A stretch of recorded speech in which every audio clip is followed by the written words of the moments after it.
ഈ കിടക്കുന്ന വണ്ടിയാണ് നമ്മളൊന്ന് തട്ടിയ വണ്ടി. അങ്ങനെ നമ്മൾ ഫുഡ് കഴിക്കാൻ പോയി. രാവിലെ ആയതുകൊണ്ട് തന്നെ നല്ല വിശപ്പുണ്ടായിരുന്നു. അങ്ങനെ നല്ല പൊറാട്ടയും ചിക്കൻ കറിയൊക്കെ അടിച്ച് നമ്മൾ നേരെ വിട്ടു പോലീസ് സ്റ്റേഷനിലേക്ക്. പോലീസ് സ്റ്റേഷന്റെ കാര്യം പറയുകയാണെങ്കിൽ സത്യം പറയാലോ, കേരളത്തിന്റെ മൊത്തം സിസ്റ്റം വളരെ ശോകമല്ല സ്ലോ ആണ്. ഞാൻ എൻ്റെ ഒരു ഒപ്പീനിയൻ പറയുകയാണെന്നുണ്ടെങ്കിൽ ഇപ്പൊ UAE പോലെ ആക്സിഡന്റ് കേസുകൾക്ക് ഒരു ഡിപ്പാർട്ട്മെന്റ് ഉണ്ടെന്നുണ്ടെങ്കിൽ ഇങ്ങനത്തെ കാര്യങ്ങളൊക്കെ വളരെ എളുപ്പമായിട്ട് സ്മൂത്ത് ആയിട്ട് പെട്ടെന്ന് തന്നെ ക്ലിയർ ചെയ്യാവുന്നതേ ഉള്ളൂ. ഞാനിപ്പോൾ എൻ്റെ അഭിപ്രായം പറഞ്ഞെന്നുള്ളൂ. നിങ്ങൾക്ക് എന്തെങ്കിലും അഭിപ്രായം ഉണ്ടെങ്കിൽ കമന്റ് ബോക്സിൽ പറയൂ. അങ്ങനെ രാവിലെ മുതൽ ഉച്ച ഇരുന്നിട്ടും ഒരു പരിപാടി നടക്കാത്തതുകൊണ്ട് ഞങ്ങൾ നേരെ കുറ്റിപ്പുറം ടൗണിലേക്ക്. അപ്പോഴാണ് കണ്ടത് തലശ്ശേരി ബിരിയാണി. ഫുഡില്ലാതെ പിന്നെ ഒരു പരിപാടി അഖിലിപ്പം പോയാൽ നടക്കൂല. SI വരാൻ കുറെ ടൈം ആവുമെന്ന് പറഞ്ഞുകൊണ്ട് തന്നെ നമ്മൾ അവിടെ പാടത്ത് പോയിട്ട് കുറച്ച് കാഴ്ചകളൊക്കെ കണ്ടു. പിന്നെ ഇപ്പൊ അത് എന്തായാലും ഇന്ന് തീരൂല എന്ന് വിചാരിച്ചോണ്ട് ഞാൻ അങ്ങോട്ട് ചാർജ് എടുത്തു അവിടെ. അങ്ങനെ പിന്നെ കാര്യങ്ങളൊക്കെ വളരെ സ്മൂത്ത് ആയിട്ട് പെട്ടെന്ന് തന്നെ ഒപ്പിടലും കാര്യങ്ങളൊക്കെ കഴിഞ്ഞ് ഒത്തുതീർപ്പായി. അങ്ങനെ നമ്മൾ നേരെ വിട്ടു വണ്ടിയിലെ സ്ഥലം. അങ്ങനെ ഒരുപാട് ദിവസത്തിന് ശേഷം വണ്ടി കൊണ്ടുപോകാൻ പറ്റിയ സന്തോഷത്തിലാക്കിയിലും നമ്മൾ ചെന്നാൽ നടക്കാത്ത കാര്യങ്ങളുണ്ടോ. വണ്ടിക്ക് അങ്ങനെ കാര്യമായിട്ടൊന്നും പറ്റിയില്ല.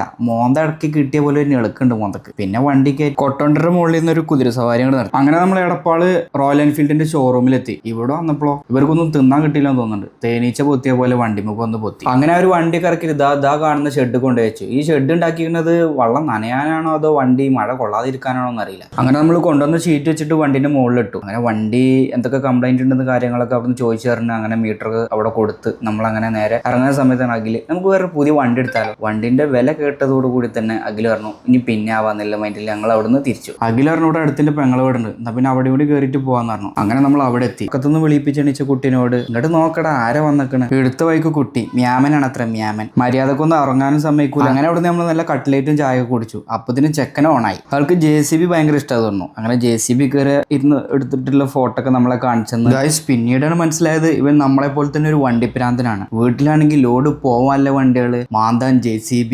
എയറോപ്ലെയിൻ, ഹെലികോപ്റ്റർ തുടങ്ങിയ എല്ലാ വണ്ടി കളക്ഷൻസും ഉണ്ട്. അങ്ങനെ അത്രയും നല്ലൊരു വണ്ടിപ്രാന്തന്റെ കയ്യിലാണ് നമ്മൾ ഇന്ന്. ഇനിയും പുറത്തെടുക്കാത്ത ഒരുപാട് കളക്ഷൻസ് ഉണ്ട്. അങ്ങനെ നമ്മൾ കുറെ നേരം വണ്ടികൾമൊക്കെ കളിച്ചിരുന്ന് പിന്നെ അവിടുത്തെ ചുറ്റുപാടൊക്കെ ഒന്ന് കണ്ട് അങ്ങനെ നമ്മൾ പുറത്തൊക്കെ ഒന്ന് ഇറങ്ങി അവിടുത്തെ കാഴ്ചകളൊക്കെ ഒന്ന് കാണാൻ മൈൻഡിൽ പുറത്തേക്ക് ഇറങ്ങിയപ്പോഴത്തേനും മഴ പെയ്തു. അങ്ങനെ നമ്മൾ നേരെ വീട്ടിലേക്ക് ഓടി. അപ്പോൾ ഓക്കെ ബൈ.